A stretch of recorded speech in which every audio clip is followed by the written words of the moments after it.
Right, so welcome back to Fly High Media Talks. Today we have a very interesting guest. We don't do this very often, but we thought, why not? Because there's a few topics to talk about. So with us is Bishir. And Bishir, I'm not going to attempt to pronounce your last name. People do that to me as well. What is it? Sulaiman. Okay, it's not that bad actually. Sulaiman. It's spelled differently. But Bishir has been doing a 5-week placement / internship with us from university. And University of Chester. Shout out University of Chester. yeah, affiliate link down in the bottom. And so Bishir's been with us for the past 5 weeks, working on predominantly marketing stuff. A lot of his time was spent doing, actually funnily enough, the videos that you've been watching over the past few weeks. So that's why they've majorly improved from when we were editing themselves before he came. Bishir, very interesting person, and gaining a lot of experience around marketing and a lot of insight to give. So I will let you introduce yourself, sort of what you're about, what you like doing within marketing, what you like, what you don't like. Just give people sort of the lowdown of who you are, why you're here, and what you want to do. Yeah, so I'm Bishir. I'm 21 years old, and I'm at the University of Chester doing marketing management. Within marketing, I look to be working with agencies for the next maybe 2 or 3 years, and then once I've developed enough knowledge on marketing and which areas that I prefer, possibly either continue with agencies or find like a company to work for within the marketing department. Yeah. What's your favourite thing to do within marketing? I mean, so far it's a very limited world for me, because like as much as I'm keen on learning a lot of stuff, there's not really been that many opportunities for me to like jot in with being a student. You were students, so you'd know. It's just so for me, so far the most I've touched on is social media, and it's quite interesting, to be fair, social media, because although it is one branch, you've got all the different platforms that behave differently. So you need to be an expert in every single little thing to piece the puzzle together, don't you? Yeah, and the algorithms are changing, so you have to really have like a different tone on some than others.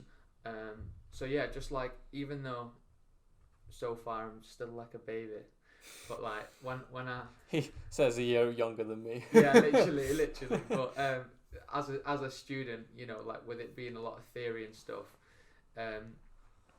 once I get into the marketing agencies and like really work for longer than like the 5 weeks that I've done, once I've done like a year or two, then I think I'll probably like something else even more than social media, to be honest. To be fair, by that time there might be something new that comes out. Yeah, 100%, yeah. Because it all moves so fast. I mean, things like voice and VR. Yeah. They're like in the background. There's some people that like, oh, I'm in VR, and I always think, great, what the hell do you do then? Yeah. Because it's not quite enough mainstream yet. We didn't do it enough to actually understand what it is. Yeah, well, I mean, Snapchat really, they're using VR, right? Yeah, I'm not gonna lie. When I got a new phone about 4 years ago, I didn't install Snapchat, and I've had about 2 new phones since then, and I haven't installed Snapchat on a single one of them. I'm like, am I weird? Do you guys use Snapchat? Well, to me it's just a little bit of extra noise, but like, you know, I used to use it a few years ago, but it's just another one of the things, isn't it? Is it one of the ones that you like open to scroll through, like daily? Well, I used to, but there's just too much noise, and people tend to post the same thing over Snapchat and Instagram. So no, I tend to just use Snapchat to reply to people, really. What about you? More than anything. Snapchat, I actually use that quite a bit, but like, obviously, I think what you're talking about is like, strategically you won't use it. You'll probably use it more socially. Oh no, I mean just like to send a picture to your mates, sort of thing. Yeah, like I use it quite a lot, to be fair. I know what you mean though. It is similar to Instagram, because they copied the story tool, which is the main thing. It's Facebook story. Well, they tried to buy it, which they got a big fat no to. Yeah. A couple of years ago. So they just copied it. So they just copied it. If you can't buy them, if you can't do it properly, if you can't buy it, steal it. You can't beat Wait, no, don't take that advice. You can't beat them, buy them. Yeah, literally. But they couldn't, so. But they couldn't, so they stole it. Yeah. What I do like about Snapchat though is like, obviously, you've got like, you can't, like with Facebook, how you can get a notification, you can kind of read it off the lock screen. With that, you have to literally open the thing. So like with people, like they're a lot more keen on answering there and then, as opposed to you know, all the others. Really. I think that's because it was like when it's, I don't know if it's still like that now. I assume it's because it was the biggest USP of Snapchat, but at the start it was literally just everything disappears after 10 seconds. I don't think there was you used to be able to not be able to screenshot. I think not be able to screenshot it, not be able to replay it. I don't think there was at the very start. There was even an option to post something that stays up for 24 hours. I think what it was at the start was just 10 seconds. You send it, it disappears. That's it. That was the only functionality. On Snapchat, like, so you obviously send stuff in the conversation, but then I think it's either 12 or 24 hours, like on the story. So yeah, stories definitely wasn't around when it first came out. No, it wasn't. And no, I think it was just like when it first started in 2013, 14. I think you didn't be able to. I don't think you were able to choose like how long the snaps were going for. I think it used to be by default like 10 seconds. I heard somewhere that, and I don't know how true this is because again I don't use Snapchat that much. We don't use it for strategies that much.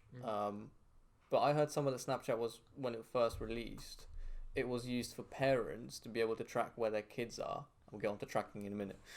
To like see where their not track, but like see where their kids are with like a 10-second like thing that you can't fake. So if like someone's mum's like, where are you sort of thing, it's like almost your curfew or something like. You send a picture of like I'm on my way home, and there's no way to fake it because it has to be taken right there, right then. Right. That's what I heard. I don't know if that's just something that it was used for by parents or whether that's Maybe actually that what it was like the as. initial like idea. Like maybe that's what it was because I don't know if they thought it through very well though, because like if you could just like take a picture of nothing.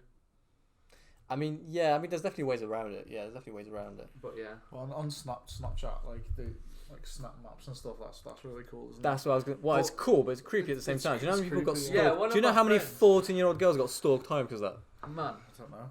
I don't have the exact number, but like people were. Number.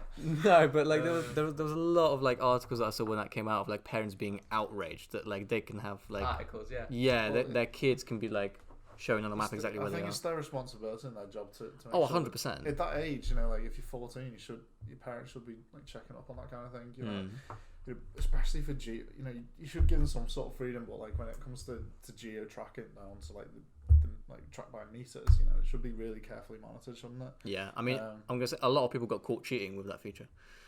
Oh yeah. From like memes and things. Same with like the old system. So like when you used to be able to like see people's top Snapchats, like who used to I don't know if you used it at the time, but like whoever you spoke to the most. The best friends feature, the three best friends. Yeah, you'd always get a message of someone that's like outside the top 3 and be like, "Why are you not on my best? Why am I not on your best friends list?" Then it was streaks. It was like, just streaks. 2-1, man.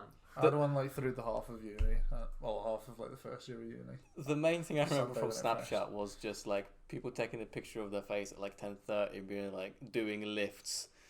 Do you see any of that? People doing lifts. I didn't have any of them. Doing lifts to Mackey's, £2. Yes. Not like selling elevators. Yeah. No, I thought they were lifting or something.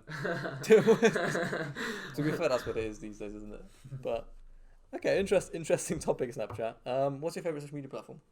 Instagram. There? Yeah, it's winning. That was a fast answer. I'm the same, but give us a lowdown. It's like there's no denying it. Like there's literally no denying it. Like you can talk Facebook, you can talk LinkedIn, you can talk Snapchat, Twitter, but like when you actually just look at like what Instagram's doing and how much it's tapping into its audience, like no one's beating that, even if it is one of the newer ones. Are they the highest in daily active users at the moment? No, or is it not. still Facebook? No, I think it's Facebook. But that to me, that metric doesn't really say anything. Like it's how you use it. The daily users doesn't tell me much about the app. It just tells me like if you like Facebook, think about how long it's been here. Like people have, it's a habit for people to use that. Do you know what I mean? Whereas like Instagram, for how new it is, look at the time spent on the apps. Yeah. You know what I mean? Get a normal sample and look at the time spent on the apps. Do you look at your like what's it called, time tracker on your phone? Do you get that report? I have seen it. I don't really look at it now. I think mine's glitched because it's telling me I spend 1 minute on each app every week, and that's viciously inaccurate. On which phone? On both, it should be higher. Mine's like mine like on Instagram mine's like 5 minutes a day on my work phone. I don't think it syncs properly. That's not right. That's not right. I think it's meant to sync across all your devices, isn't it? Yeah. It just doesn't. Strange that. Yeah, so on the topic of Instagram, actually, you actually got a chance to film, was it 1 or 2 or 3 videos whilst you were here? You definitely got to edit quite a few. You got to edit quite a few, but you actually filmed some of your own, didn't you? Oh, like myself? Yeah. I understand what you mean now. There's your YouTube versus IGTV. There was yeah, IGT versus YouTube, and then now I've done a story hack on like the top 7 story hacks for Instagram, and there's a lot of stuff that I didn't even know. So like when it came to researching for that video, like there's a lot of interesting stuff that you can use quite creatively. Like it's really up to you. I don't know when you're planning on. That's going to be out before this, I think. Before this, yeah. Right? So it's already out. Link in the description. That's how we keep ourselves accountable to make sure that it's out before then. Click. Click. But yeah, no, that was a really good video. And I just got a random message, because we're not based in the same office at all times. I just got a random message of Bish saying, "Go on my story, submit a song," because I'm doing a video, and he needed like answers on one of the features. one of the hacks was to we'll leave a card up here for it, but one of the hacks was to like answer multiple questions on stories at once.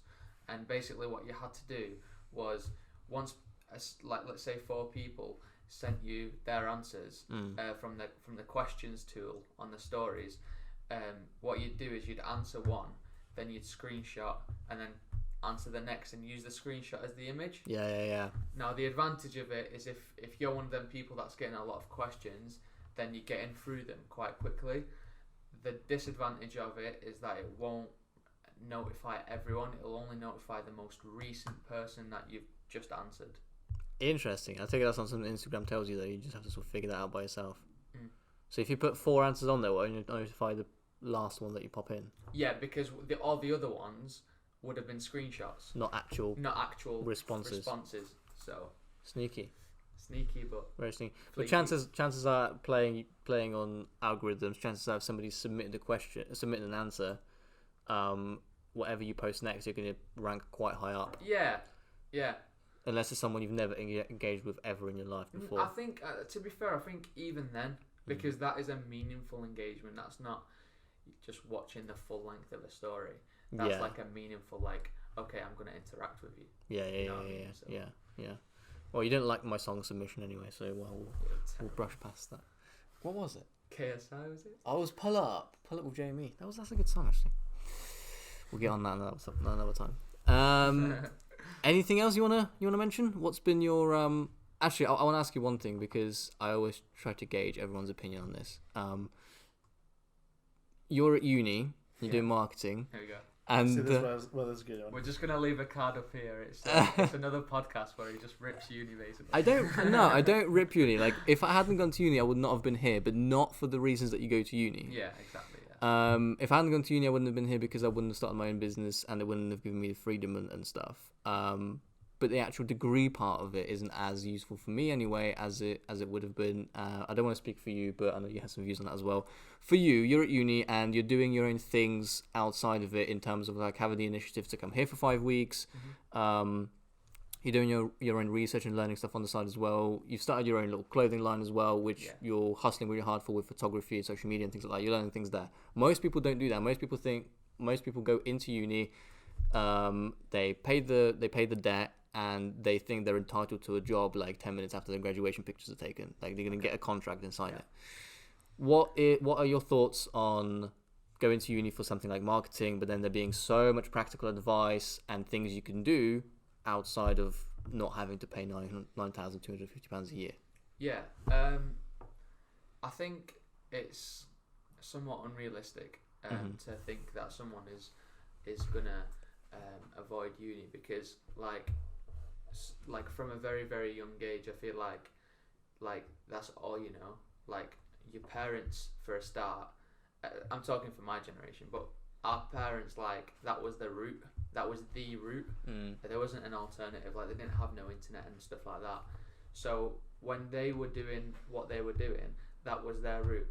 So that's like, your parents are like arguably your most trusted people, innit? That's the people you listen to probably the most. Keep you in a comfort bubble, I guess, because it's normal.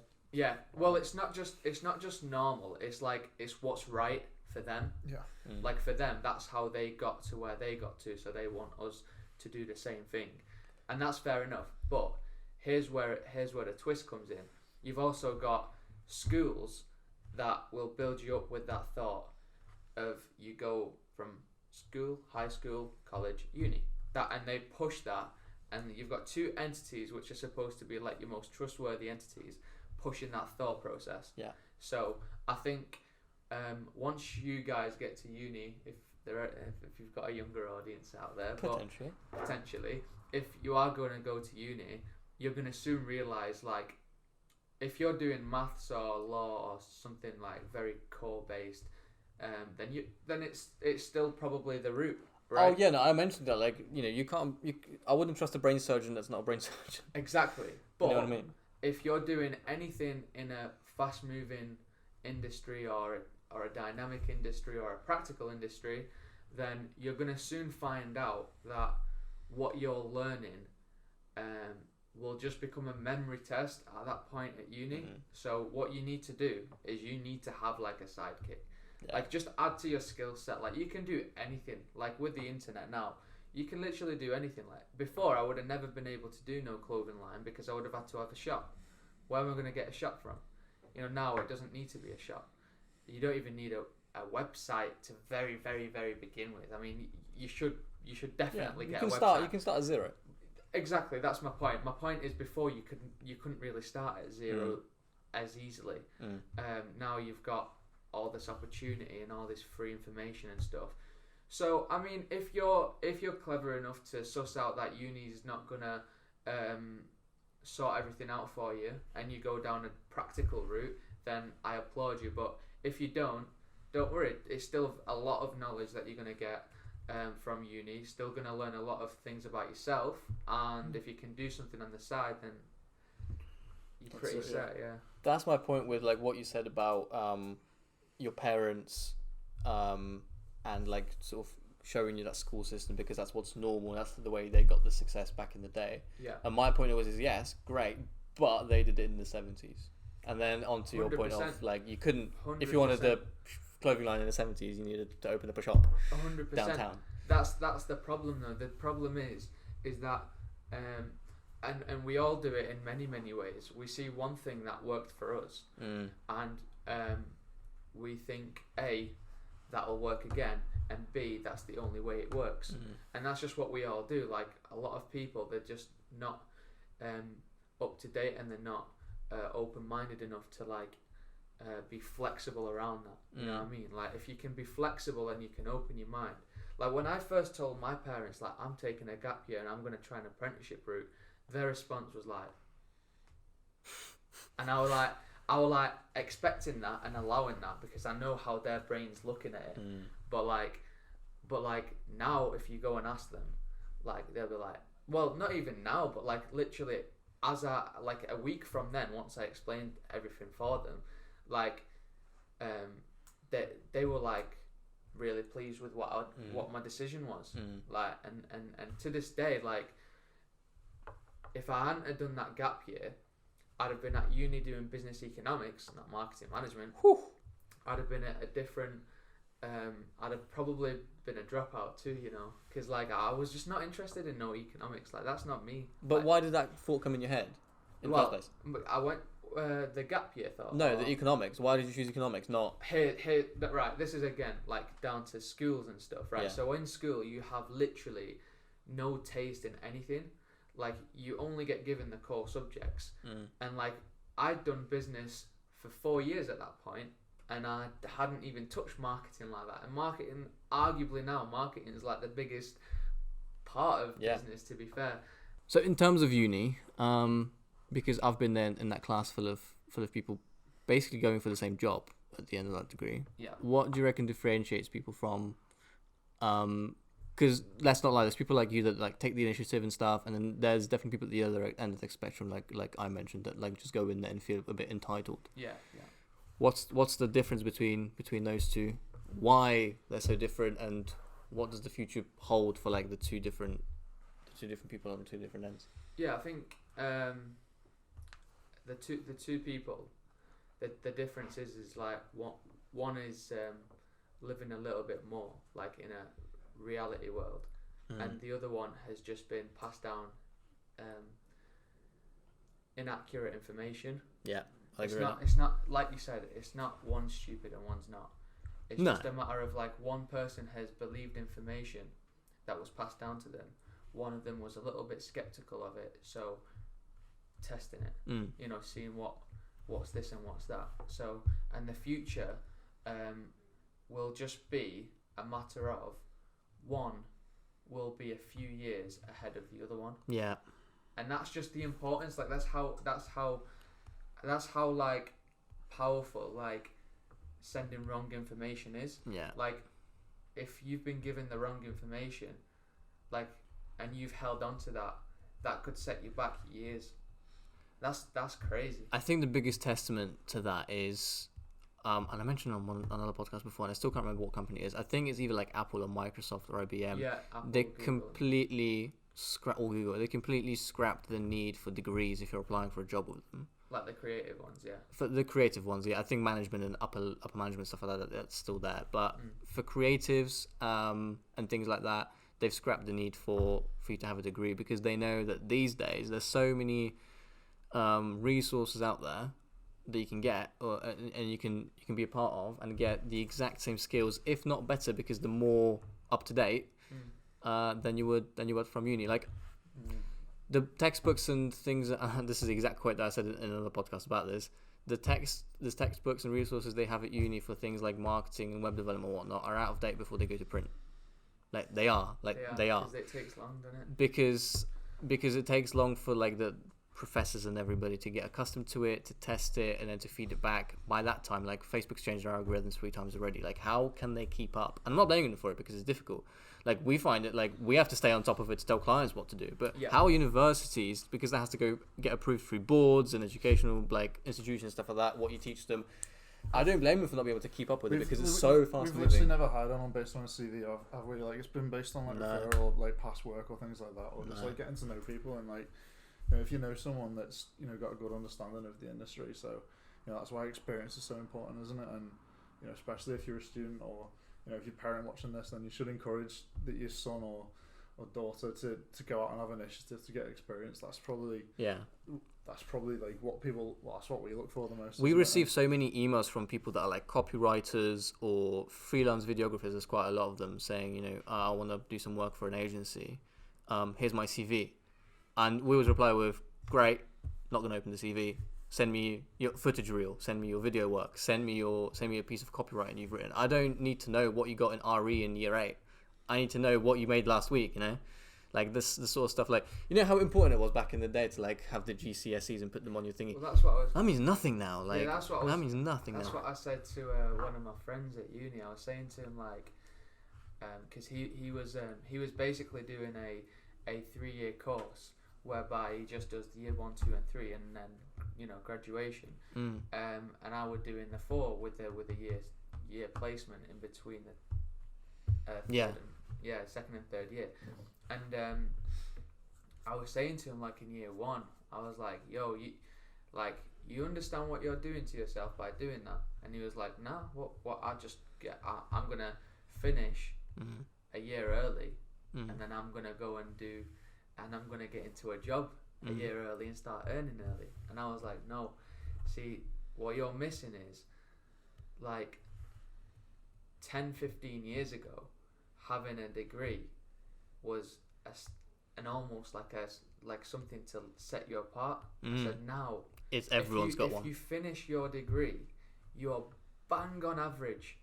So I said to him, like, you need to quickly change your course and change it to one which has a year placement, because if anything's going to get you a job at the end of uni, it won't be any uni work, it'll be that.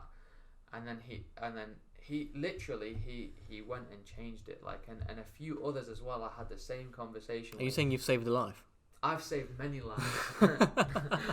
But like, literally, like, I'm really happy that they took they like listened to me, you know, because like these are mates. Yeah. So you want them to do well, and I feel like they're gonna do really well. Like, one of them's already got a placement and stuff, and I'm happy for him, because he seems like he's dead chuffed with it.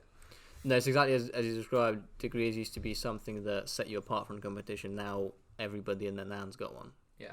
And like I always said that when I'm hiring someone and I have 2 people in front of me, They're exactly the same age. They went to the same uni, even in the same class. They have the same degree, but they have the same grades. But one of them has done, even if it's just 5 weeks at an agency summer placement, or even better yet, a whole year out. Yeah. Even if they have slightly lower grades or less skills, I'm going to pick them 100% every single time, 10 out of 10 times, just because they've had the initiative to go out and it's like get this. some experience. Would you rather employ someone, or like, would you rather get someone who knows everything about football, or someone that can play really well? Yeah. You know, it's just one of them ones. It's like it depends what you're after, but more time you're gonna go for the player, because that's what you need. You need if you're putting them on the pitch, yes. Exactly. Yeah, that's what I'm saying. Like, for your, as a manager, if you want to recruit someone, you want the player. Yeah. You don't want the guy that just knows facts and stuff. Cool. It's been fantastic having Bishir here. Feel free to connect with him you're on LinkedIn, right? Yeah. Yeah, we'll leave all of his links down below. He's got a clothing line he's working on as well, so we'll leave that in the description as well. Quick plug. We get 10% commission on that. He doesn't know about it yet. And potentially we'll be working together again in the future. And you'll see some of his videos drop, whether they've dropped it or not, and you'll see them on our YouTube channel. But it's been fantastic having you here. And thanks for watching. There's definitely been more people like you coming in and sort of taking that initiative to take that step forward. You never know. We might be seeing each other soon. Yeah, anyway. send other people from a year below as well. Yeah. Brilliant. Okay, bye for now, everyone.